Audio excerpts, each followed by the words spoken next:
Assalamualaikum warahmatullahi wabarakatuh. Baiklah, kami dari kelompok Project Braillearn, di mana saya Muhammad Dafarazan dan Khairul Ramadan mendevelop aplikasi ini. Braillearn dapat membantu orang buta membaca dengan Braille. Dan juga aplikasi ini dapat membantu orang buta melihat dari huruf A sampai Z. Kenapa Braillearn? Karena Braillearn memberikan pembelajaran mengenai simbol-simbol Braille dan juga menyediakan forum diskusi bagi para pendamping tunanetra dan juga buta parsial. Kemudian Braille memberikan update mengenai simbol-simbol berbagai bahasa yang akan diberikan tips untuk mempelajarinya. Kemudian di sini bisa mengkontak developer dengan cara mengisi nama, email, dan juga pesan, lalu dikirim dan akan menuju ke email developer. Kemudian di bawah ada copyright. Baiklah, langsung saja kita melakukan pembuatan akun apabila belum membuatnya. Di sini user dapat mengisi biodata berupa username, email, password, confirmation password. Nah, ketika semua sudah diisi, maka register saja. Nah, kemudian data sudah diregister, lalu melakukan login. Nah, di sini username-nya Andrea dan juga password yang sudah digunakan dari pendaftaran tadi, dan continue saja.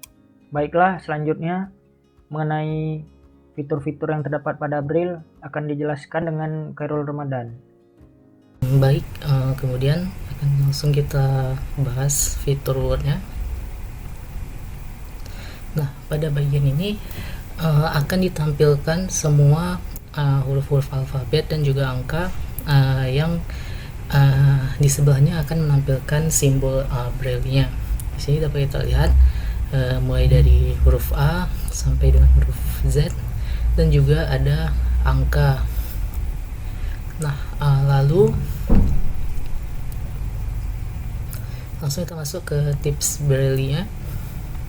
Nah, di sini akan dilakukan proses pembelajaran simbol-simbol Braille bagi pendamping orang buta maupun orang buta parsial. Nah, di sini dapat kita lihat ditampilkan contoh dari Go di sini, dan juga di sini ada contoh simbol Braille-nya bagi Let's Start.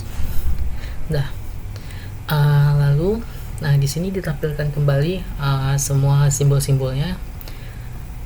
Kemudian, proses pembelajarannya dilakukan dari awal, yaitu dari awal pengenalan titik-titik simbol Braille-nya.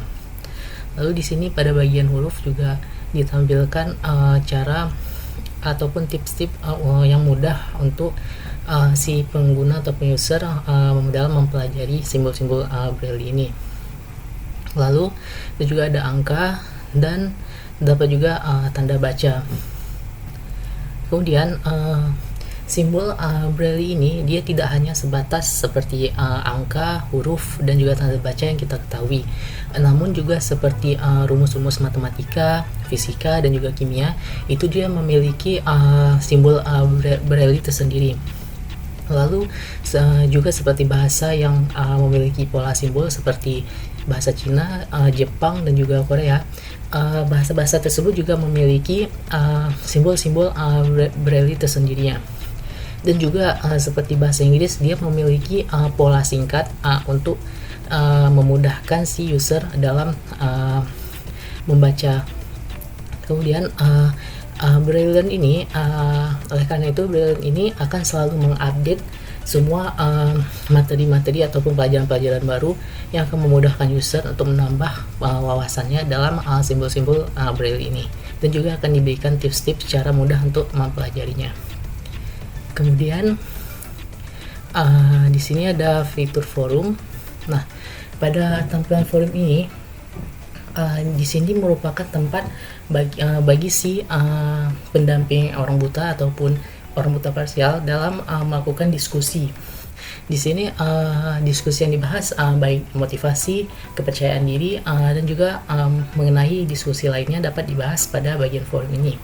Di sini dapat kita lihat terdapat list-list diskusi yang telah dilakukan, dan juga terdapat nama dan juga waktu saat diskusi ini dibuat. Kemudian di sini juga terdapat tombol untuk orang tersebut membuat usernya membuat diskusi baru, dan juga terdapat fitur search dan juga keyword ataupun tag, sehingga memudahkan user dalam mencari diskusi yang ingin dia bahas. Kemudian untuk detail diskusinya adalah sebagai berikut. Nah, di sini ditampilkan kembali pembuat dari yang membuat diskusinya, dan juga kapan, dan juga jumlah pembahasan yang dilakukan. Di sini juga dapat dilakukan share oleh si usernya. Di sini pembahasan diskusi yang dibuat, dan juga jika usernya ingin melakukan ingin ikut berdiskusi, maka dapat meletakkan argumen ataupun diskusinya pada kolom ikut diskusi ini. Lalu juga usernya dapat membalas diskusi yang telah dilakukan oleh orang lain. Lalu kita kembali saja ke home dan juga nah, berikut ada yang tadi merupakan presentasi kami mengenai mockup aplikasi bernama Braille yang khusus untuk pendamping orang buta ataupun orang buta parsial dalam mempelajari bahasa Braille. Sekian dari presentasi kami. Terima kasih. Assalamualaikum warahmatullahi wabarakatuh.